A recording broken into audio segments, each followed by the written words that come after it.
It's interesting that you pointed out about Willie Lynch and this meritorious man you mentioned. There's a mood growing in this country. I don't know if you're aware of it. I know you travel all over the country, but there's a mood in this country where a lot of black folks are starting to say, I'm tired.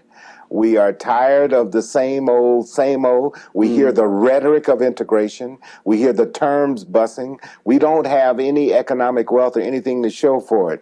Is there an organization or is there a movement that you're aware of that's coming afoot where blacks can start expressing this frustration and channeling it towards something positive? Yes. I think the basis would be the movement that I've been pushing out for a number of years. That's called the Harvest Institute, coming out of our only black think tank. Also, my Powernomics movement across the country.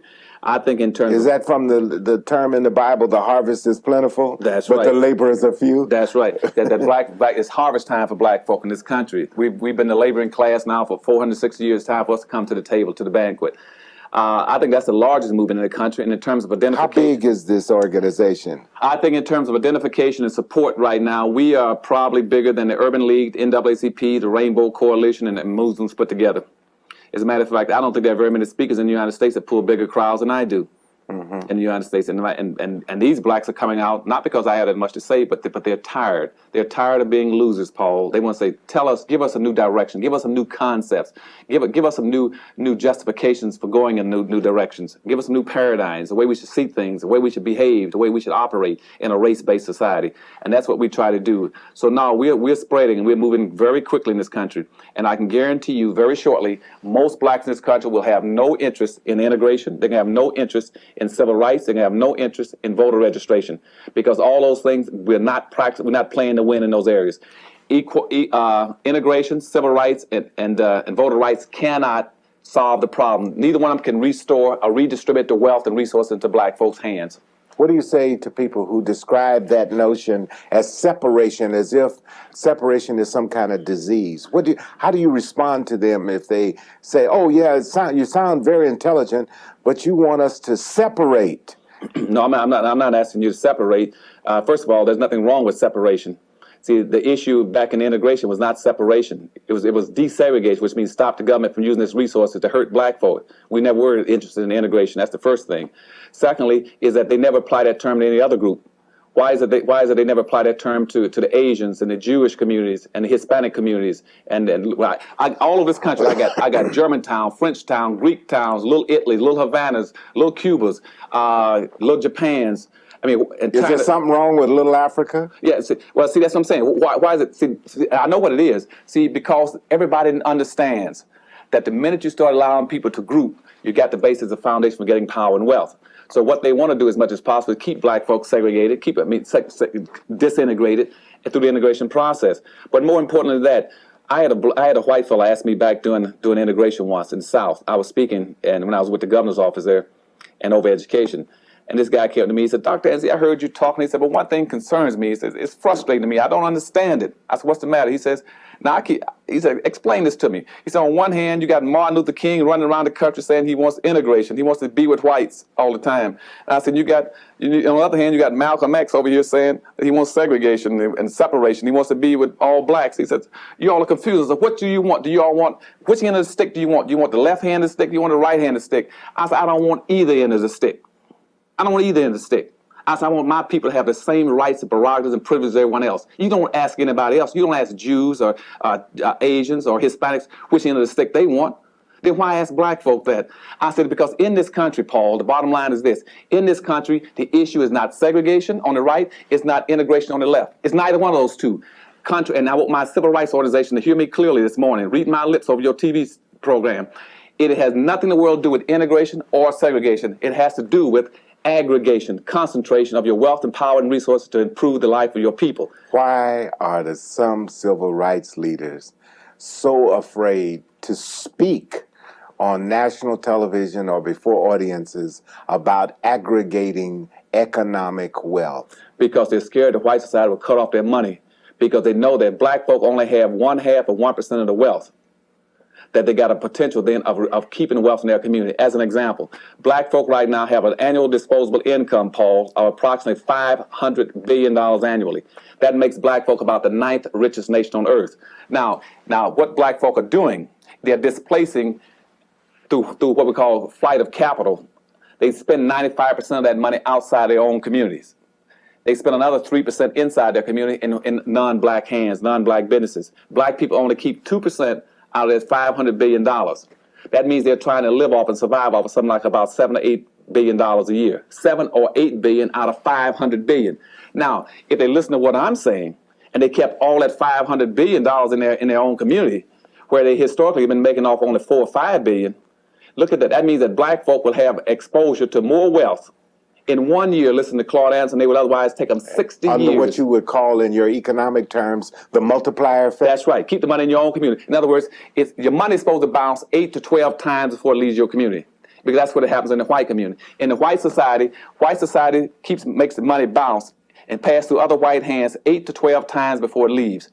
Hispanics, money pass 6 to 7 times through their hands before it leaves a Hispanic hand. Jews' money bounce 18 times before it leaves their hand. Black money does not bounce 1 time.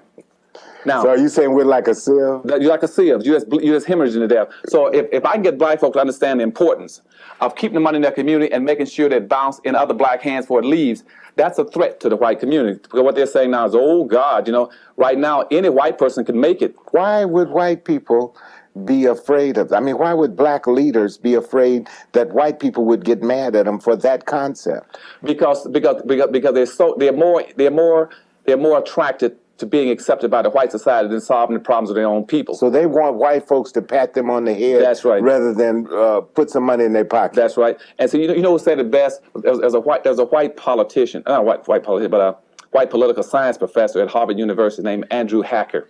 He wrote a book called Two Worlds Separate and Unequal. Mm-hmm. And what he said he doesn't understand, even as a white person, why black folk are so concerned about what white folks think about them. That blacks are almost paralyzed. They're afraid to make decisions that will enhance the quality of life for their own people because they're afraid that white folks won't like it. Mm-hmm. Rather than simply saying that they don't owe white folks any explanation as what they're going to do to try to improve the conditions of their own people.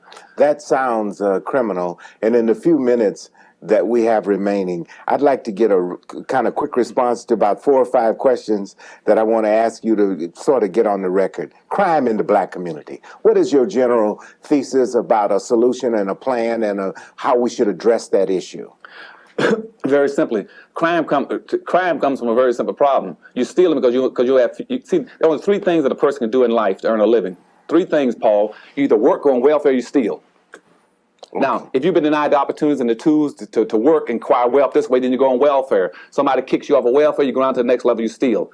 And right now, with the little combination of welfare money and the illicit activities in the black community, that's where most of the money is coming from. As a matter of fact, if I were to stop the drug dealing in Washington, D.C. in the black community, where I got about 26,000 young black men selling drugs around Washington, D.C. If I were to cut out the drug selling, the crime around Washington, do you know the unemployment rate in the black community go up by 4%? What option? You give them some option, they'll quit stealing. If you give them the same amount of wealth. And what options do you say they should give them? We started make black folk job producers rather than job seekers. Keep the wealth in their community, build their own industries, increase their own tax base, give them the incentives to improve the quality of their schools that relate to them being people who are going to be of worth. In other words, improve the schools so the schools will focus on economics rather than producing athletes and entertainers who are disenchanted with the black community and will alienate themselves in the black communities. This is probably the one area that we could probably have a whole nother 1-hour show. And that's an area that you're probably most equipped in.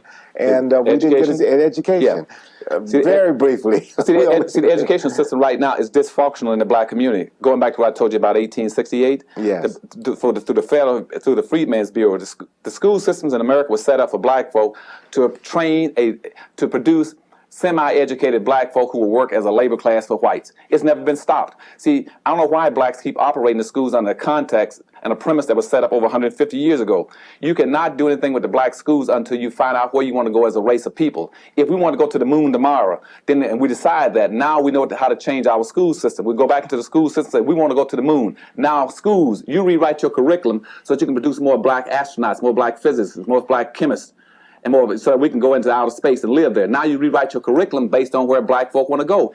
Black folks don't have a national plan, not least of all an economic plan. So if you don't have a plan, your schools can't produce what you want. In the book that you're coming out with called Powernomics, do you have an economic plan? Yeah, the Powernomics is an economic plan in and of itself. So if we want to get the elements of the outline, so in the book that's behind you, to your left there, Black Labor, White Wealth, briefly, for within the next 30 seconds, can you tell our viewers what is the general thesis of that book and why they should read it? That book does what no other book has done in history. It summarizes about what other people put into 1,000 books about black folk. It tells you exactly how we got into our dilemma and how the wealth has been maldistributed and what the major problems are in this society, why we can't get out of it. Then at the end of the book, it recommends a general broad category of all the solutions we need to be looking at very quickly and the timetable we operating under. The new book, Powernomics, will give you all the solutions. And the other book you got in your hand called Dirty Little Secrets, giving you all the little-known facts in history about what has happened to black folk that everybody wants to keep hidden. This is called Dirty Little Secrets about black history, black heroes, and other troublemakers.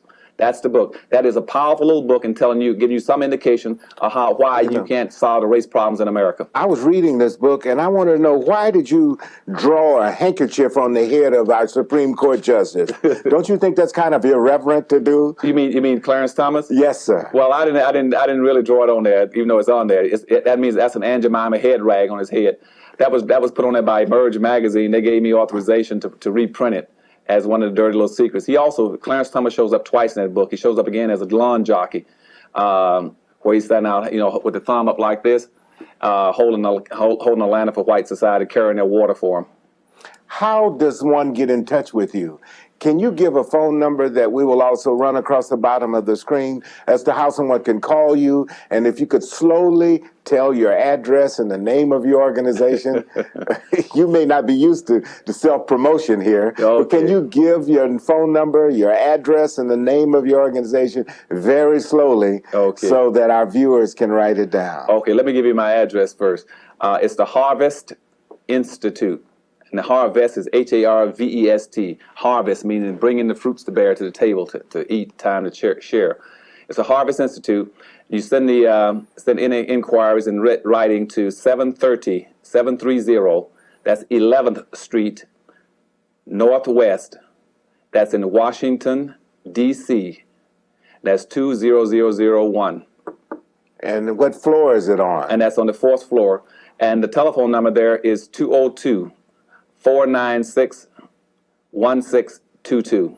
Do you have, you better repeat that phone number again. The telephone number, and please call us, particularly even if you could, and especially if you can plan on making some donations, because we are a tax-exempt, non-profit institute, and anything you send to us, you can write it off your taxes. So what we're going to ask you to do is send us any kind of a contribution, a donation that otherwise you'd be paying in taxes. Send us the money. We need it desperately to move our agenda across this nation. Send it and call us at 202-496-1622. That's the Harvest Institute. We need your support. Also, we'll send you the list of materials we put out. And if you join the Harvest Institute, there are a lot of benefits you can get, including a regular newsletter which addresses all these issues.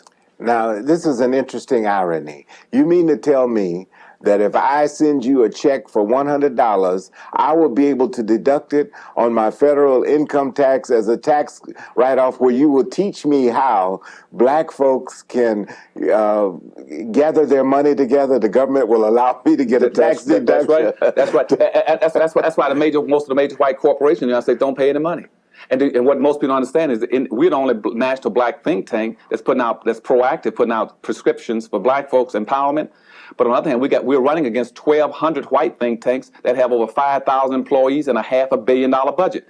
Black folk don't give us money because all your black entertainers and black athletes and your successful black business people, they're scared to give money to anything black. Have you exposed your concepts to some of our black entertainers and athletes and notoriety folk? Yes, and they're scared. They say things like, Dr. Anderson, what's the name of the organization? The Harvest Institute. They said, what is it for? I said, for Black America. They said, who's going to operate it? We said, black folk. They said, who's going to benefit? We said, black folk. They said, ooh, too black. Now, how does something get to be too black? I don't know. Nothing is too Jewish or too Indian or too Asian. But anytime I told you, anytime you start pulling black folk together, it becomes too bad. What about some of the rap stars and some of the musicians? You mean to tell me they say the same thing? Yeah, a lot of them do, because even some of them, a lot of personalities you see on TV every day say the same thing. What they're saying is that basically that they do not want to offend whites by doing anything for black folk. What about politicians and politics? Farrakhan said at the Million Man March that the day is over just electing somebody just because of the color of their skin, that black America needs to develop a black agenda. What is do you call powernomics a black agenda? And if so, how do you apply it towards politicians in general and politics? Well, in effect, I wrote it to be a black agenda, but unfortunately, it can be used. You know what? Some of the biggest buyers and procurers of my books are Hispanics. Ironically, and what I'm writing in books, they turn around and using it against black folk. But Farrakhan was absolutely right. See, what black folk have failed to do in politics is never having gotten a contractual understanding between anybody that runs for office. I tell black folk, never, never, never under any circumstance vote for any person, black or white, until you got a commitment from them about what they're going to do for the black community. Not what they're going to do in terms of hiring a secretary or a receptionist, a black secretary. No. One black person did not put them in office. What are they going to do for deliver back to the black community? Politics is a process that decides who's going to get what benefits out of life, and is based on quid pro quo. You take care of me, I take care of you. I've never yet seen black folk demand from black politicians accounting for what they're going to do to the black community. And once you put a person in office, even your current mayor in Oakland, you must ask from him, what are you going to do for black folk in this city? Then secondly, you must call him to task after 1 year time. So you come back before us, you tell us not anything social. You tell us, read us a list of all the money that you have redistributed into the black community. You name all the black millionaires and all the major black businesses that have started up since you've been in office. They can't do that, you pull them out of office. And does this auditing of elected officials, should this function apply to both black and white Blacks politics? and whites. Male and female. Male and female. You go after all of them. You go after them. You use there's devices used like referendums, voter referendums, recalls, and a whole bunch of new techniques that you can do to start pulling them out of office. Do not support anybody that would not support the black community, regardless of their color. Mm-hmm. Well, on behalf of the League of African American Voters, we hope that this show will inspire a real and sincere dialogue on the issue of race. And Dr. Claud Anderson, we want to thank you for exposing some of America's dirty little secrets. Well, thank you very much for inviting me, and I certainly hope that I can look forward to getting a greater support from the religious sector in this city and the blacks in this city. I do not want blacks to become an underclass. Blacks got about 1.5 years in this city to either pull it together or they're going down for the count. And as we close, I want to ask you a quick yes or no question. Have you taken this message to President Clinton and John Hope Franklin's discussion on race? No, as a matter of fact, one of the things that they had made a commitment, Essence Magazine had asked me once to debate with President Clinton last July the 3rd in New Orleans, the race issue. And I said yes, and he had said yes earlier, and he canceled out. Thank you on behalf of the League of African American Voters. Thank you.